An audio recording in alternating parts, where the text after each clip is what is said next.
Bungie, what is this? Why are weapons dropping at 0 power level? What? What? What up, guys? Alchemist here. I got something nice for you. So, I wanted to give my first impressions on Rite of the Nine so far. So far, I'm not really impressed. I'll be honest. I'm not really that impressed with the Rites of the Nine. When Into the Light came out, I was on the game non-stop playing Onslaught, really enjoying myself, getting the shiny weapons and enjoying the perk pool that came with the shiny weapons. Just really having a ball and really trying to, you know, just get over that 50 wave threshold and just build craft stuff. It was just a ball, right? Just an amazing time with the reprised weapons with amazing perk rolls on. It was rarely any bad perk Into the Light. Bad gun Into the Light. Every gun was basically pretty good in its own rights, and you was able to use it either in PvE a lot or PvP a lot, and was able to take it into the final shape and like still, really take advantage of it, right? Right now, I don't know if they just started off with the worst dungeon, but like the loot right now just does not seem good, and doing ultimatum mode is just not worth it compared to eternity mode. Now I get it. Bungie wanted this game mode to be no barrier for new players, so people can just download the game, play this free to play game mode, just like Into the Light with Onslaught, right? But even with Onslaught, you still have some god tier weapons that even veteran players could chase after. And right now, it don't seem like there's any weapon to chase after really. Well, with Spire, I know I looked into the database, and like in the deep dungeon, season of deep dungeon, you have the no survivors SMG. It's the first SMG they're gonna have heal clip and incandescent on it, I believe, which is amazing because heal clip is just an amazing perk. So I can't wait to get that. And that's about it in the season of the deep that's worth going for. Cold Comfort is good to go after if you don't have a Hez's Vengeance from Vaulted Glass, but if you got a Hez's Vengeance from Vaulted Glass that is craftable, you already have a auto-loading holster or Invidus Arsenal, freaking rocket launcher that has elemental honing and bait and switch. I mean, sure, it'll be the stasis version. That's the most you can say, and then you got the intrinsic perk, but clearly the intrinsic perk for Hez's Vengeance is way better. Pop your super, and then you just keep the 2 bullets compared to Cold Comfort. You got to get a finisher move in to get that 2 bullet reload. Like, it's just not really worthwhile. And then Prophecy, you probably got the best weapon pool, but the only weapon I probably want to go for in Prophecy is Sudden Death. Simply because I see that Sudden Death can roll Trench Barrel and 1-2 punch, which is the first time a shotgun ever got both of those together, which is insane. It's like basically it's a legendary version of Bastion, which is amazing. But those are the only weapons. No survivors and Sudden Death. And again, like I said, if you don't have Hez's Vengeance, then Cold Comfort, but it's only 2 weapons. Into the Light, you had Midnight Coup, you had Falling Guillotine, you had Hammerhead, you had Luna Howl, you had, the list just go on if I keep going, right? Elsie's Rifle for PvP during that time.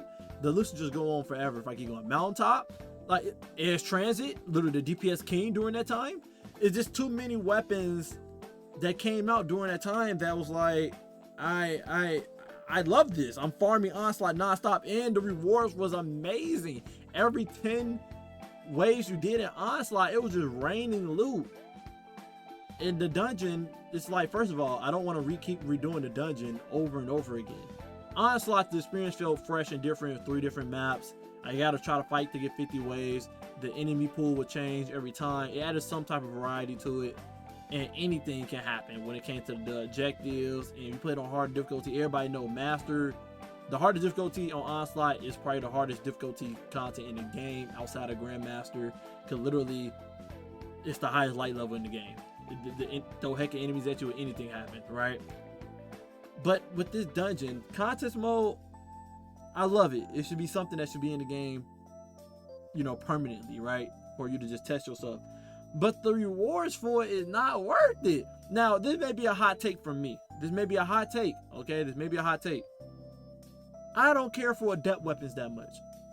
Ultimatum make it that every weapon in there drops adept, guaranteed.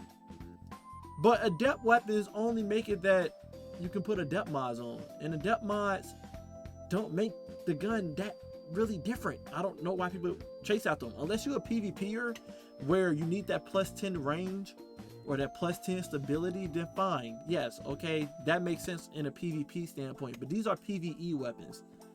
There's not really adept mods thrown into your PvE weapons, but what? Adept mag? Adept backup mag, whatever? That's about it. The main thing you want for your guns is the god roll, and then you want the enhanced perks, which you do by enhancing the weapon. And then the enhanced perks, the enhanced mods you get from enhancing your weapon is the better perks, like the one that make it that you find special ammo or heavy ammo more, or the one that make it that the gun do like more damage to champions, something like that. The anti-flinch and the aim down sights and the stun, the champion loader where it refills your magazine from reserves you stun a champion with. Like, those the better ones. Even synergy, like those the good mods. The adept mods don't really shine that much. So like, why waste my time doing ultimatum mode unless just for bragging rights with the title? That's truly the only reason you're doing it, is for the title. If you don't care about the title, then there's truly no reason to do it, but just pride's sake, right? If you want the shader and the emblem that comes afterwards. But loot wise, you get the same amount of loot as freaking eternity mode. Literally, you do an encounter, it's one drop. It's one drop in eternity and it's one drop in ultimatum. The only difference is one is adept. It's not a guaranteed shiny. You get a shiny from eternity. There's no increased drop rate. It's just, right? And then you continue through it, and then at the very end, if you did the whole dungeon without ever leaving, you get 2 chests at the end. As like I said, in eternity you get 2 chests, in ultimatum you get 2 chests. I think the only extra thing ultimatum gives you is double perk trees, whatever. Double perk trees. I think eternity only give you double perks in the 3rd column or 4th column, while ultimatum make it that you get double perks in both columns. I think that's the only thing that's worthwhile in ultimatum, but like, other than that, there's nothing else really worth it. Especially when I just said most of these weapons in here is pretty mid compared to the weapons we already have. You don't want the Terminus Horizon, sounds cool, but like if you did the raid, the Deepstone Crypt raid, Commemoration is the better option here, and it's void right now, and it's a void season.